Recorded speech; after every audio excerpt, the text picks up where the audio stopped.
Todd Young Online presents Young Tales. Tales for the young and the young at heart. Today's story, The White Snake by the Brothers Grimm. A long time ago there lived a king who was famed for his wisdom throughout the land. Nothing was hidden from him, and it seemed as if news of the most secret things was brought to him through the air. But he had a strange custom. Every day after dinner, when the table was cleared and no one else was present, a trusty servant had to bring him one more dish. It was covered, and even the servant did not know what was in it. Neither did anyone know, for the king never took off the cover to eat of it until he was quite alone. This had gone on for a long time, when one day the servant, who took away the dish, was overcome with such curiosity that he could not help carrying the dish into his room. When he had carefully locked the door, he lifted up the cover and saw a white snake lying on the dish. But when he saw it, he could not deny himself the pleasure of tasting it, so he cut off a little bit and put it into his mouth. No sooner had it touched his tongue than he heard a strange whispering of little voices outside his window.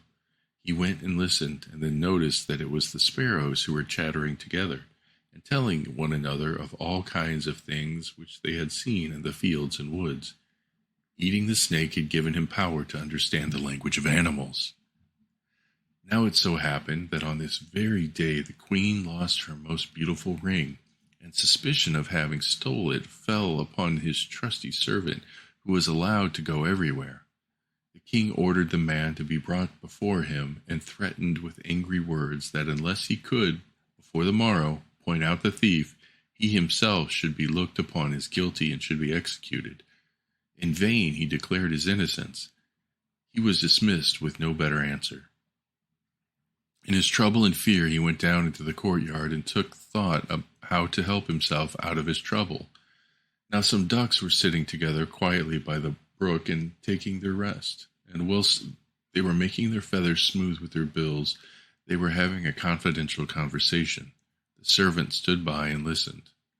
They were telling one another of all the places where they had been waddling about that morning, and what good food they had found. And one said in a pitiful tone, "Something lies heavy on my stomach. As I was eating in haste, I swallowed a ring which lay under the queen's window." The servant at once seized her by the neck, carried her to the kitchen, and said to the cook, "Here is a fine duck. Pray kill her." "Yes," said the cook, and weighed her in his hand. "She has spared no trouble to fatten herself, and has been waiting long enough to be roasted." So he cut off her head, and as she was being dressed for the spit, the queen's ring was found inside her. The servant could now easily prove his innocence. The king, to make amends for the wrong, allowed him to ask a favor, and promised him the best place in the court. The servant refused everything, and asked only for a horse and some money for traveling, as he had a mind to see the world and go out about a little. When his request was granted, he set out and on his way. One day he came to a pond, where he saw 3 fishes caught in the reeds and gasping for water. Now, though it is said that fishes are dumb, he heard them lamenting that they must perish so miserably. As he had a kind heart, he got off his horse and put the 3 prisoners back into the water. They quivered with delight, put out their heads, and cried to him, "We will remember you and repay you for saving us." He rode on, and after a while it seemed to him that he heard a voice in the sand at his feet. He listened, and heard an ant-king complain, "Why cannot folk with their clumsy beasts keep off our bodies? That stupid horse with his heavy hoofs has been treading down my people without mercy." So he turned onto a side path, and the ant-king cried out to him, "We will remember you. One good turn deserves another." The path led him into a wood, and there he saw 2 old ravens standing by their nest and throwing out their young ones. "Out with you, you idle good-for-nothing creatures," cried they. "We cannot find food for you any longer. You are big enough and can provide for yourselves." But the poor young ravens lay upon the ground, flapping their wings and crying, "Oh, what helpless chicks we are! We must shift for ourselves, and yet we cannot fly. What can we do but lie here and starve?" So the good young fellow alighted and killed his horse with his sword and gave it to them for food. Then they came hopping up to it, satisfied their hunger, and cried, "We will remember you. One good turn deserves another." And now he had to use his own legs, and when he had walked a long way, he came to a large city. There was a great noise and crowd in the streets, and a man rode up on horseback, crying aloud, "The king's daughter wants a husband, but whoever sues for her hand must perform a hard task. If he does not succeed, he will forfeit his life."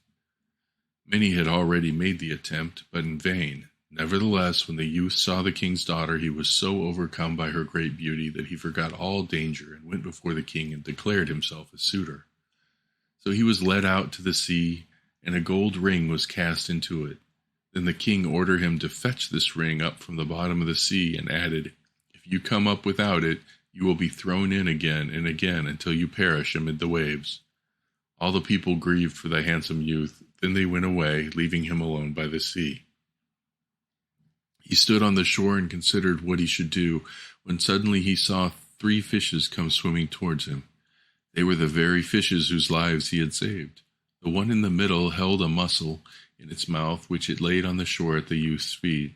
When he had taken it up and opened it, there lay the gold ring in the shell. Full of joy, he took it to the king and expected that he would grant him the promised reward. But when the proud princess perceived that he was not her equal in birth, she scorned him and required him to perform another task. She went down into the garden and strewed with her own hands 10 sacksfuls of millet seed on the grass. Then she said, "Tomorrow morning before sunrise, these must be picked up and not a single grain be wanting."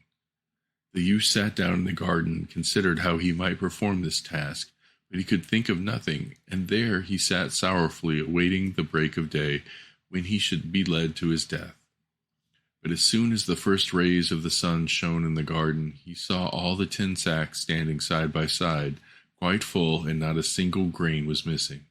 The ant king had come in the night with thousands and thousands of ants, and the grateful creatures had, by great industry, picked up all the millet seeds and gathered them into the sacks.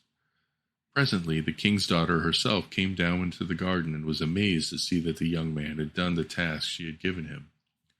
But she could not yet conquer her proud heart, and said, "Although he has performed both tasks, he shall not be my husband until he has brought me an apple from the tree of life."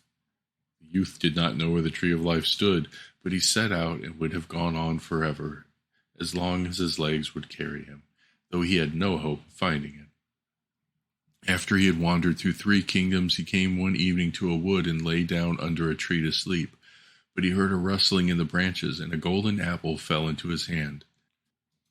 At the same time, 3 ravens flew down to him, perched themselves upon his knee, and said, "We are the 3 young ravens whom you saved from starving. When we had grown big and heard that you were seeking the golden apple, we flew over the sea to the end of the world where the tree of life stands, and have brought you the apple." The youth, full of joy, set out homeward and took the golden apple to the king's beautiful daughter, who had now no more excuses left to make. They cut the apple of life in 2 and ate it together, and then her heart became full of love for him, and they lived to a great age in undisturbed happiness. The end. Young Tales is produced and narrated by Todd Young from ToddYoungONLINE. If you enjoyed this, please like and subscribe, and join us next time for another story. Thank you for your support.